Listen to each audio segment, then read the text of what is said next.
Muito bem, a partir de hoje, aqui no site do Conselho Nacional dos Presidentes dos Tribunais de Contas de todo o país, CNPTC, nós vamos trazer informações especiais para você que nos acompanha. Nós vamos entrevistar hoje o conselheiro do Tribunal de Contas do Estado do Rio Grande do Sul, César Miola, para falar sobre educação, principalmente nessa época de pandemia da Covid-19. Conselheiro, é um prazer estar recebendo o senhor aqui no nosso programa. A satisfação é minha saudação aos goianos, povo pelo qual temos grande admiração e respeito, e em particular ao Tribunal de Contas dos Municípios do Estado de Goiás.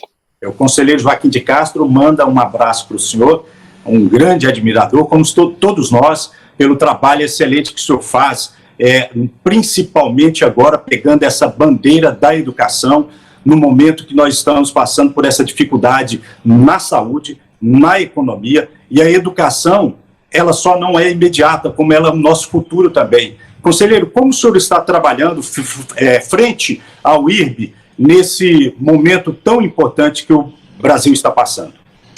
É importante dizer que o Instituto Rui Barbosa, através do Comitê Técnico da Educação, já vinha com um trabalho há alguns anos no sentido de colaborar com a atuação dos tribunais de contas brasileiros pela efetivação do direito fundamental à educação. Eu costumo dizer que o Brasil tem recursos à manutenção e desenvolvimento do ensino desde a Constituição de 1934, portanto, mais de 80 anos.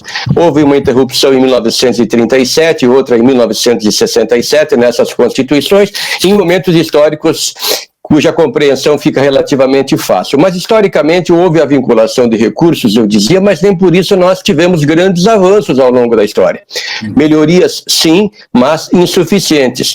Tanto é que, passadas tantas décadas, ainda temos hoje cerca de 11 milhões de analfabetos adultos no Brasil, o que equivale mais ou menos, eu gosto de fazer essa ilustração porque dimensiona melhor a realidade, equivale à população do estado do Rio Grande do Sul, é um contingente muito grande de pessoas. Mais ou menos a metade das crianças na faixa etária de 8 anos não aprende o suficiente em português e matemática. Quando vamos para o final do ensino médio, então o desempenho em matemática ele é ainda mais preocupante, chega a alcançar menos de 10%. Todos esses são dados preocupantes. Na infraestrutura das escolas, faltam laboratórios de informática em boa parte delas. Mais ou menos a metade das escolas da educação básica brasileira não tem biblioteca, é algo inimaginável, mas na verdade é parte da realidade brasileira. E eu poderia trazer outros números. Então, a posição dos tribunais de contas frente a essa realidade tem sido a de adotar uma leitura e um processo de fiscalização que não se dedique apenas ao controle da chamada legalidade formal. Tá? Se o mínimo constitucional está sendo aplicado ou não, mas verificando o chamado desempenho material, ou seja, na ponta. O aluno está efetivamente aprendendo? Os professores recebem o piso do magistério, as escolas têm infraestrutura adequada, o analfabetismo está sendo reduzido. Então essa é uma ação que os tribunais de contas vêm desenvolvendo há mais tempo, e o Comitê Técnico da Educação vinha se dedicando com grande esforço nesse sentido, a partir das garantias e dos princípios colocados, claro, na Constituição, nas metas e estratégias do Plano Nacional de Educação e na Lei de Diretrizes e Bases da Educação. Sobreveio a pandemia, que é o objeto da indagação que você muito adequadamente coloca. Bom, nós identificamos a necessidade de olhar também para esse momento de crise grave pela qual passava e ainda passa o país, no caso em relação à educação. E você fez uma outra colocação importante. Na área da educação, os impactos eles não são percebidos de imediato, como, por exemplo, na saúde, onde nos impressiona muito a fila no hospital, o desatendimento, aquelas cenas dolorosas dos sepultamentos, assim, praticamente coletivos ao longo do ápice da crise da Covid-19. Os problemas da educação eles vão se sedimentando e passando muitas vezes quase que imperceptíveis. Nós precisamos despertar para isso. Então, indo a Covid-19, a decretação da pandemia, nós no Comitê Técnico da Educação, em colaboração com todas as entidades do sistema, Então, não apenas o Instituto Rui Barbosa, mas a Atricom, o Conselho Nacional de Presidentes dos Tribunais de Contas, se você lembrou bem, conduzido com maestria pelo presidente, o conselheiro Joaquim Castro, todos esses atores do sistema de fiscalização se mobilizaram com a emissão de orientações para minimizar os efeitos, no caso, em relação à educação. O Comitê Técnico do IRB passou a emitir uma série de notas técnicas em relação aos problemas vividos. Depois, se for o caso, eu posso até tentar objetivamente detalhar o conteúdo dessas notas técnicas, com o grande objetivo de um lado, contribuir para um ambiente de diálogo no sistema com os gestores. Havia muita inquietude, muita insegurança jurídica, preocupações com os contratos, por exemplo, do transporte escolar, do fornecimento de alimentação escolar, as contratações temporárias de pessoal, como ficariam as atividades à distância, haja vista os problemas de acesso à internet, tanto de sinal quanto de falta de equipamentos.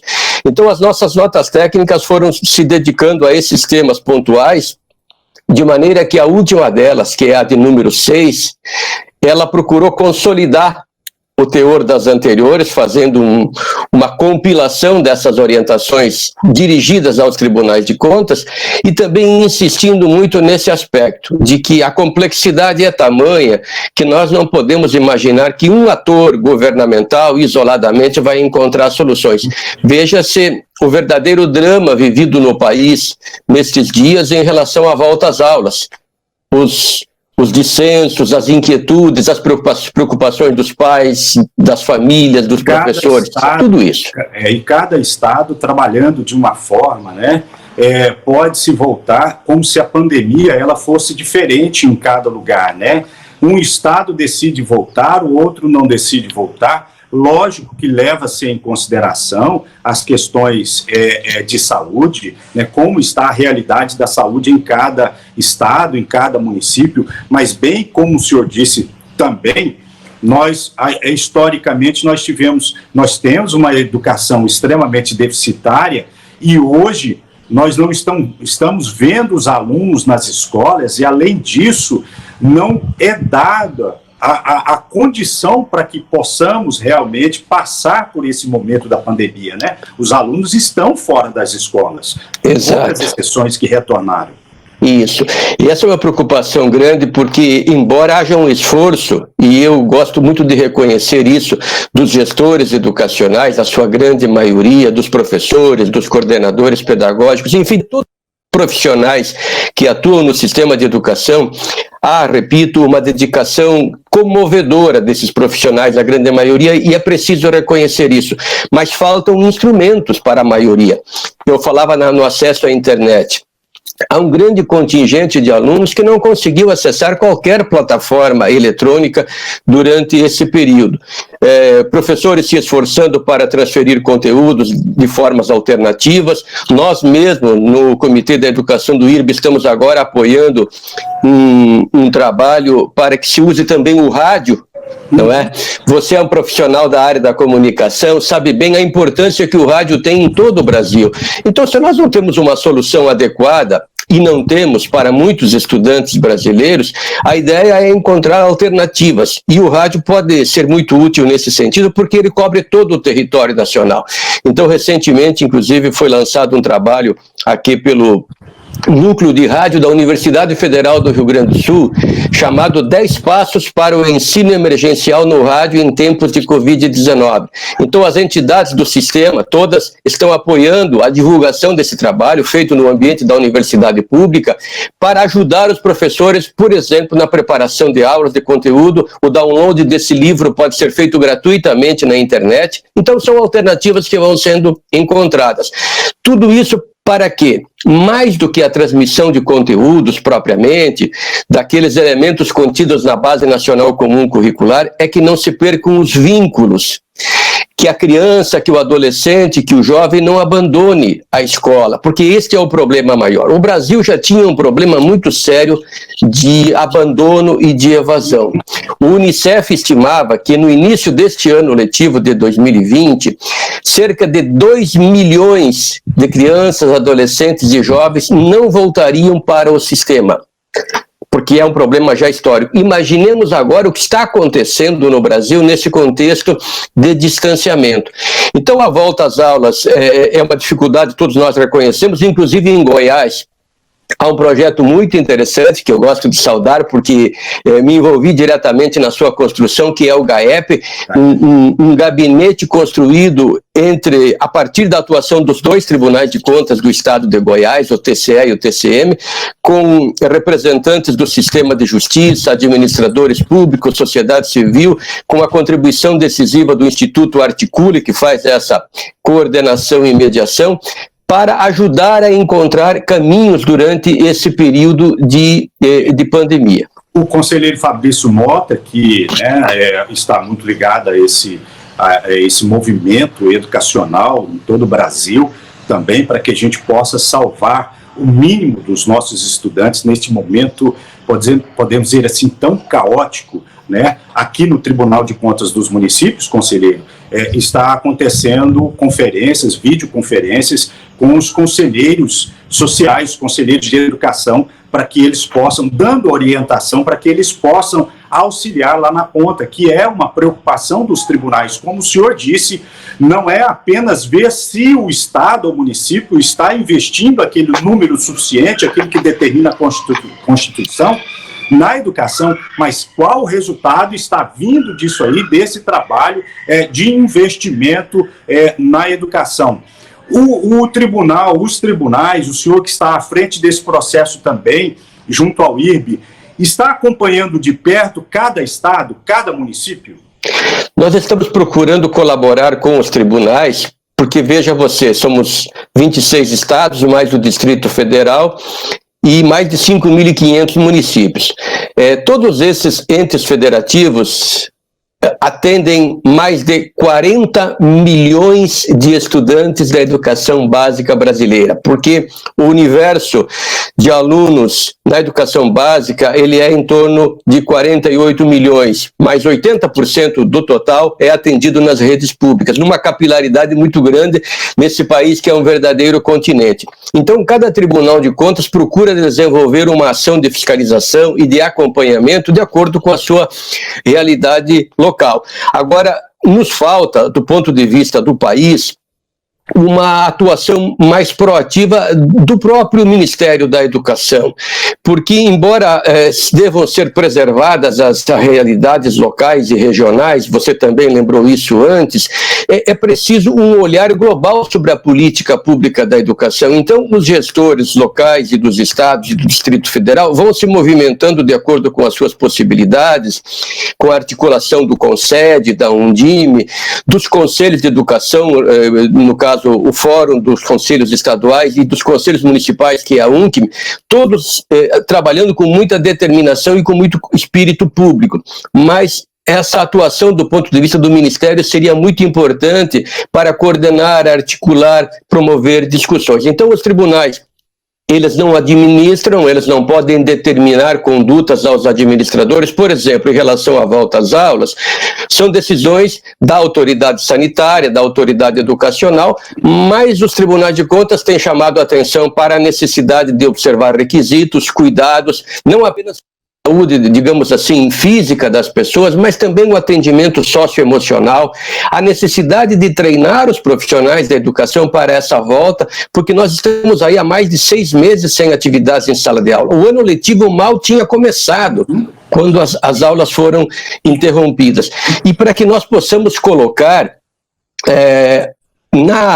na prática, aquilo que a Constituição estabelece lá no seu artigo 227, que a criança, o jovem ou adolescente devem ser tratados como absoluta prioridade. A Constituição acabou de completar 32 anos, né, no dia 5 de outubro, e nós precisamos torná-la concreta, efetiva. E eu acho, assim, com com segurança posso dizer que os tribunais de contas, não sendo governo, porque eles não governam, eles estão contribuindo de maneira muito positiva, porque são atores neutros, articulados com esses agentes. Você lembrou também há pouco aqui dos conselhos de educação, que o tribunal aí vem oferecendo capacitação. Os conselheiros de educação são grandes atores ativos, colaborativos, conhecem a realidade local e podem fazer aquele processo que nós chamamos de mediação entre o ambiente estatal e a sociedade civil. Por isso, eu valorizo muito, no comitê mesmo, nós temos uma ação, já desenvolvemos um EAD, uma capacitação através de ensino à distância para ajudar os conselheiros de educação no cumprimento da sua missão.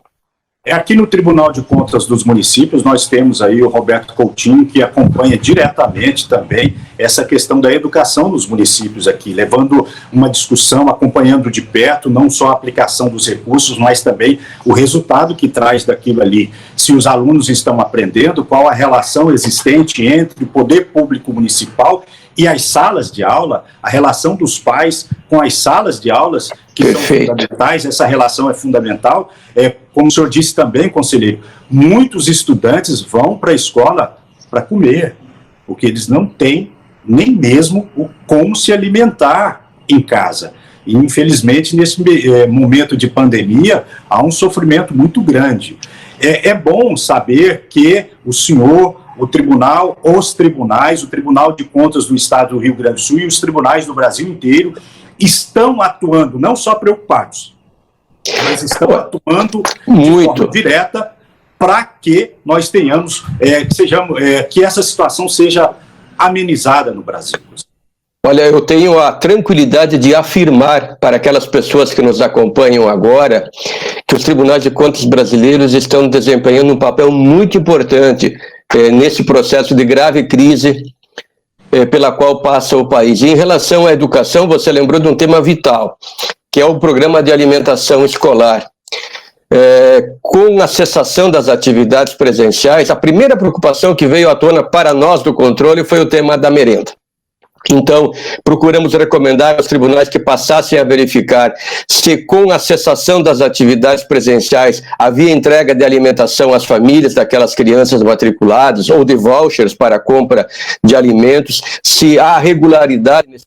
Eu mesmo posso citar um exemplo como relator de um processo de contas aqui no meu estado, em que um município importante de porte, onde nós verificamos que a distribuição da alimentação escolar estava muito limitada, beneficiando um número reduzido de famílias da educação infantil e do ensino fundamental.